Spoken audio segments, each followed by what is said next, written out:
وموت كبير بيحصل في سوق الذهب ومحدش عارف مصير الأسعار إيه. يعني واضح كده إن الذهب خرج عن السيطرة ومحدش بقى قادر يتوقع سعره هيوصل لكام. إيه اللي بيحصل في سوق الذهب وإيه سبب الانخفاضات اللي بتحصل وإمتى الذهب يستقر؟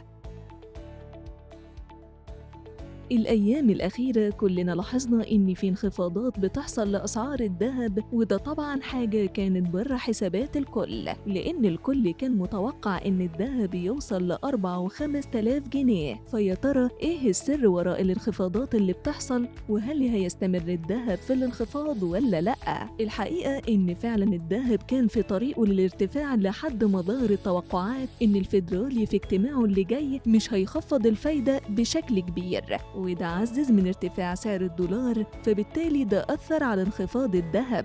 كمان المستثمرين قرروا إنهم يستغلوا ارتفاع أسعار الذهب في الوقت الحالي علشان يحققوا مكسب أكبر بدل ما الذهب ينخفض الفترة اللي جاية. غير إن البنوك المركزية حجمت شراء الذهب، كل ده زود المعروض وقلل سعر الذهب في السوق العالمي والمحلي كمان.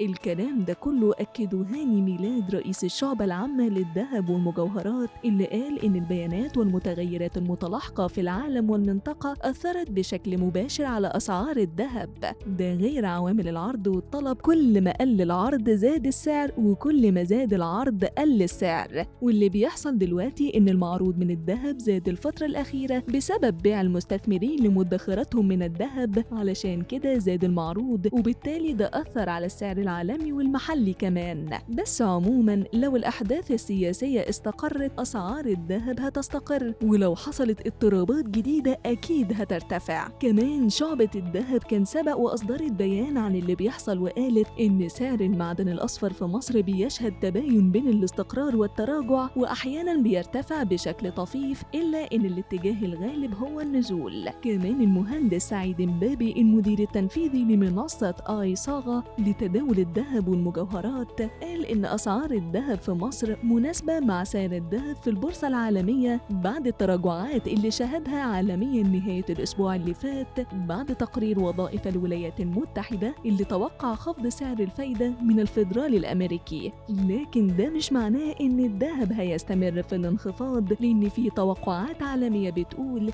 إن الذهب هيوصل لأرقام كبيرة جدا، زي بنك جولدمان ساكس اللي توقع ارتفاع سعر الذهب عالميا ل $2900 للأونصة في أوائل 2025، وتوقع كمان انخفاضات أسرع في أسعار الفايدة قصيرة الأجل وعمليات شراء قوية من البنوك المركزية. علشان كده نصح بشراء الذهب لفترة طويلة بسبب وجود توقعات لانخفاض أسعار الفايدة عالميا وارتفاع الطلب من البنوك المركزية عليه بسبب المكاسب اللي بيوفرها خصوصا وقت الأزمات. ودلوقتي قول لنا، شايف إن ده أنسب وقت لشراء الذهب ولا لأ؟